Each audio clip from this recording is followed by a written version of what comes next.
As this morning gazetted, notice that Darlene Tana is no longer a Member of Parliament.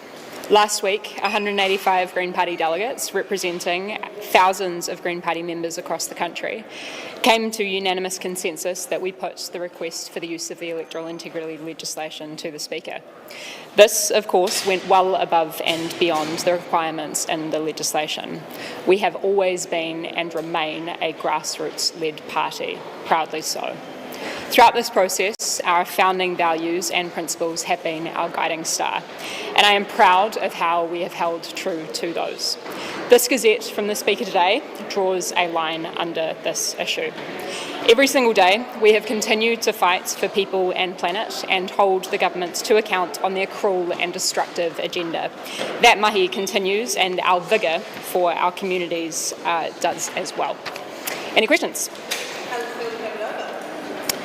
Look, we're glad to be in a position where we can finally draw a line under this, obviously.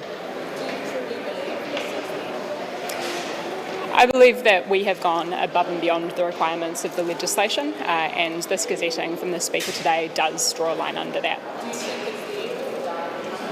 I can't begin to tell you what her actions may or may not be from this point in time. What I can say is that everything that we have done so in line with our values.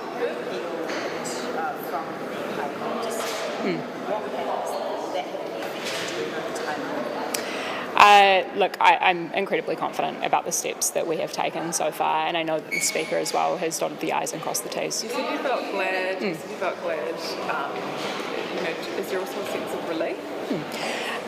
Look, we've stood on these towers and we've answered questions from all of you guys for months on this issue. So yes, we are glad to be in a position now where we can draw a line under this issue, and that focus can squarely be on the fact that our people are hungry and the planet's on fire. And last week when we spoke, I asked, would you do anything differently? And you said, give me a few days. Have you reflected at all? Would you do anything differently? I am incredibly proud of the fact that we have thoroughly pulled this issue apart and looked at it from so many different angles and consistently come back to what we believe in and the things that we are trying to achieve as a political project as the Green Party. I believe that has required us inspecting ourselves, evolving and maturing in certain circumstances, obviously grappling with some really challenging kind of variables, but ultimately I am really proud of where we've come to. And we've never pretended that democracy is not a messy process, and I think the Greens are pretty renowned for having those conversations in public as well as in private. And to that effect, I think the fact that we have come to that place of unanimous consensus as a party and are moving forward together, gives me a huge sense of pride. No regrets? I feel really comfortable with how we have stepped throughout this whole process, Darlene Tana still says that she is innocent, that she has done nothing wrong. If it turns out that she had no idea that anything was wrong, what will that mean to you? That's just simply not what the facts say. How far is your party into your selection process? So that is a very live process at the moment, and things will be drawing to a conclusion in due course. That's sitting with the party and with groups that have been set up in order to monitor that. I've been having conversations with them, as I'm sure that you'd believe that myself and Marama have a lot to feed into that process. So yes, there is kind of an evolving of what those rules will look like, but I can't announce anything today. Is there a possibility that the ability for some of the groups to sort of override the in-depth selection process, will that be gone, possibly? There's a number of things that are on the table, so I don't want to jump the goat here and say what is or is not going to come out of that review. It's thorough, and as I think you've all seen throughout this process, the Greens really love to properly interrogate things and to come to the right conclusion. So we'll have more to say when we can announce that publicly. Some people who are out there who back Darlene Tana, who think she hasn't done as wrong as it's been portrayed and being said of her. So what do you say to her supporters? This is a really sad situation. This is not a situation that I think any of us would have wanted to be in, but the fact that we are confronted with is that you have a Member of Parliament who has come into that position of privilege by virtue of not disclosing or not being fully forthright and honest about circumstances that unfolded most recently in the 2023 election. And as a result of the independent expert investigation that we had to commission, because we weren't getting access to those basic facts, we now have it crystal clear that there was wrongdoing, at the very least in the sense that they were not forthright and not upfront about things. And that has put our parliamentary caucus in a position that we've never been in before, to come to the conclusion to unanimously request her resignation. What about the use of this law? This is the first time it's ever been used. How significant is it? Do you expect it to be used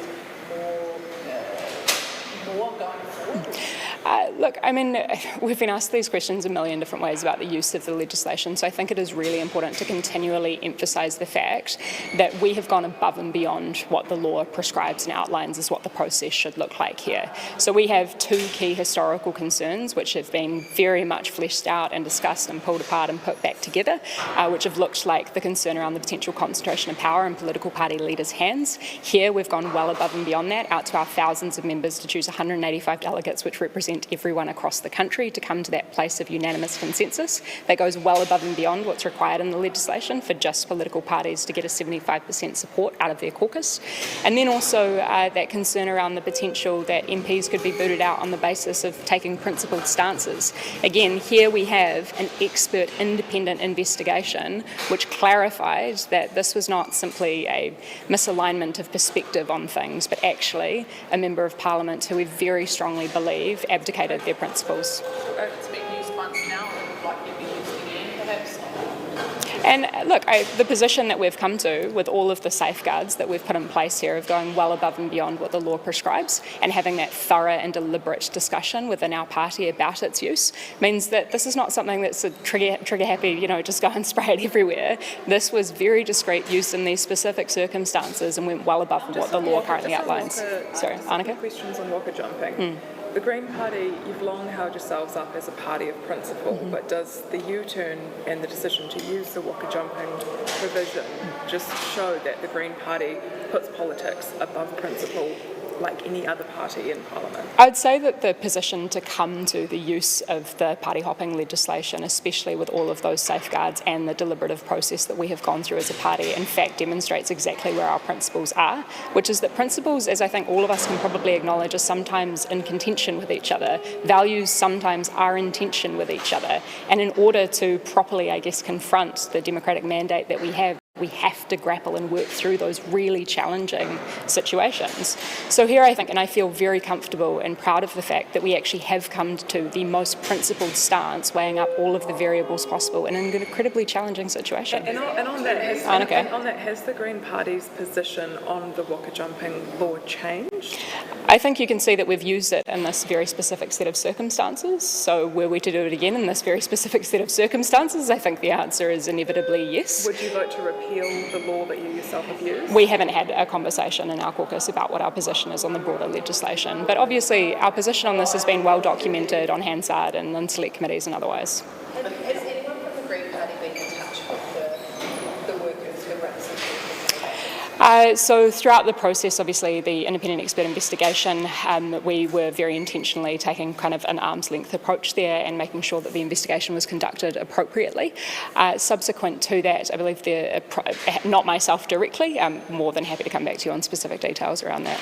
So there are two reasons here, right, about why it took so long for this to sort of come to a close. One is, as you pointed out, is Darlington refusing to resign, as you suggested that she did, as well as the appeals. And then also the Green Party's very iterative process. Do you have any regrets around why you take that approach and the Green Party's sort of way of taking a very long time to make decisions like that? We're not your typical political party. We very proudly don't style ourselves in the format of the legacy parties of Labour and National that take quite a top-down approach. We mean it when we say that we're a grassroots-led democracy. That can sometimes be messy. It does require a lot of discussion. But ultimately, I think that when you get to a place of a far more sustainable solution, because everybody has been brought on that journey, it means that you have a political force which is forged in fire and all the more ready and willing to take on any other challenge that confronts us. Do you have any regrets, though, about the cost of that and the time, the way it's distracted you from, as you say, talking about your Yeah, look, I'd say We have continually held this government to account, and we have continually fought for things and got stuff into the spotlight that otherwise wouldn't have been had it not been for our MPs every single day turning up and fighting that fight for people and planet.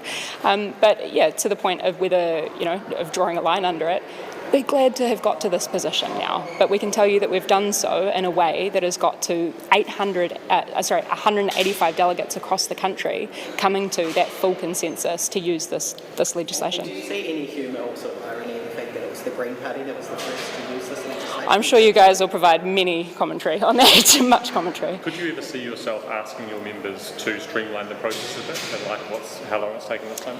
I think there'll be a number of reflections that come out of this experience that we've had, what processes look like to make decisions, and otherwise, this is growing pains. This is part and parcel of maturing as a political party, and I think that can be expected as a force that's coming into its 25th year at the end of this year. Do you think your members are satisfied with the amount of time? I think the process was a good one, or do you think they'd like it to be faster too? I think the fact that we've got those 185 delegates coming to that full consensus is indicative that everybody was on board with what was happening and that we're all moving forward together. But as to potential niggles or frustrations or thoughts or views or opinions about how we could do things differently, we love a yarn, and I'm sure we'll unpack this in retrospect. Is that a cost to the taxpayer though? So for the taxpayer who's listening to this, who's frustrated that it has taken so long, that she's been on, the taxpayer dime this whole time when in fact she's now having to leave. What will that reflection look like, and how will you streamline the processes? When will those discussions as a party take place? I would invite anybody who is interested in the internal democracy of the Green Party to join the Green Party and to get involved in a genuine force for democratic kind of reform. As to, I guess, the broader reflections that many members of the public will have, they can and they will have those reflections, and they can offer them to us in the usual way that people would correspond or engage with members of Parliament, as many people have over the last few months.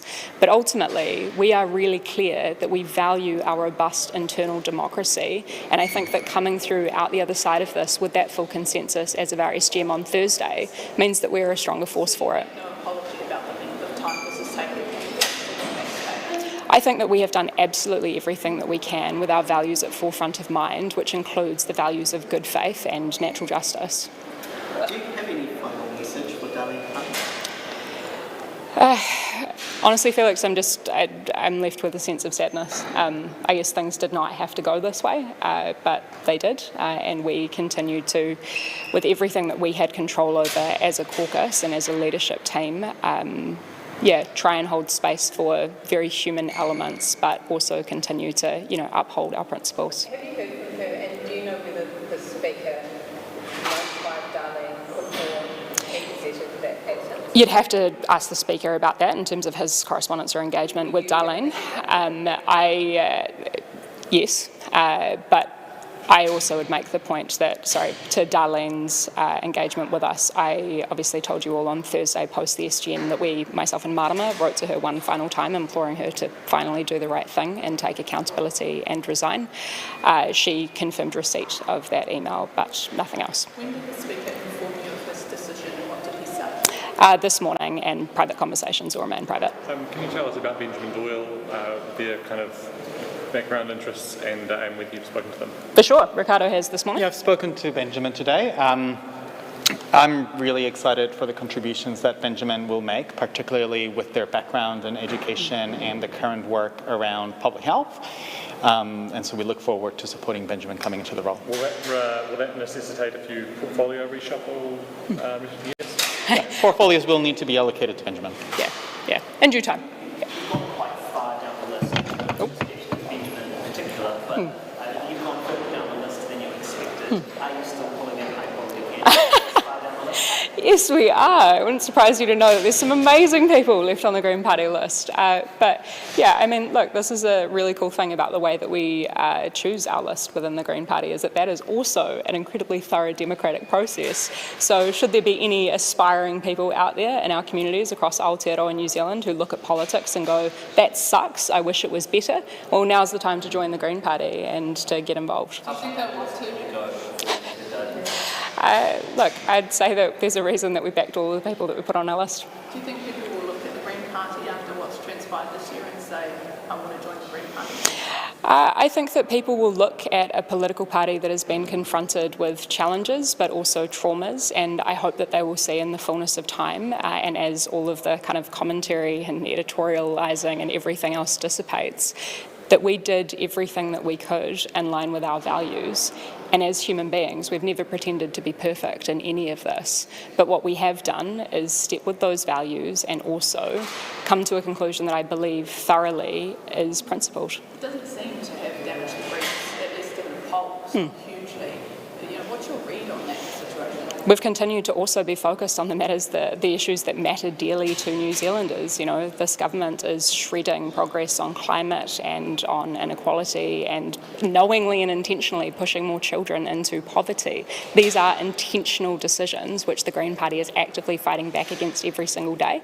But more so than that, we are also really proud to be coming forward with solutions, because we want to be really clear to people out there that it is utterly exhausting to constantly be in this place of defensiveness and trying to hold the line. We can do much better than that if we organise and we mobilise and we fight for the world that all of us deserve. That's the kind of inspiration that we want resonating around our communities, people taking back their power. Oh man, you guys will offer all of your opinions on all of the different things, but at the end of the day, I feel really confident about the fact that we have, pulled this thing apart and put it back together and come to the conclusion that this is the most principled stance and position that we could have taken, with the facts being what they are. Do you think this is the end of your woes for this term? I don't know, have you got any for me, Felix? I'll get back to you. Thanks, mate. Sweet, cool, thanks, Tim. Thank you.